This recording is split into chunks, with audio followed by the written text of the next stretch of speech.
தேர்தல் தரவுகளுக்கு பணம் கொடுக்காமல் தாவிக வேட்பாளர் ஏமாற்றியதாக தனியார் தேர்தல் வியூக நிறுவனர் புகார் தெரிவித்துள்ளார். நாமக்கல் தொகுதி தாவிக வேட்பாளர் திலீப் 6 மாத கால கள ஆய்வு மற்றும் தேர்தல் தரவுகளை பெற்றுக்கொண்டு பணம் கொடுக்கவில்லை. இதற்கான ஆதாரங்கள் தன்னிடம் இருப்பதாகவும் கூறினார். நாங்க கேக்குறது, நாங்க வேலை செஞ்சதுக்கான எங்களுக்கு தொகை வேணும்.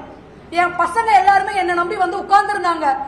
20 பசங்க வேலை செஞ்சிருக்காங்க. இந்த 6 மாசமா ஃபீல்ட்ல எடுத்த டேட்டா சர்வே, இது எல்லாத்துக்கும் எனக்கு பதில் வேணுங்க. 109 பஞ்சாயத்துல அவர் என்கிட்ட கேட்டது, நிர்வாகிகள் வேலை செய்ய மாட்டேங்கிறாங்க, பணம் வாங்கியிருக்காங்க. சார், இந்த ஆடியோவை நான் வெளியிடுவேன் சார்.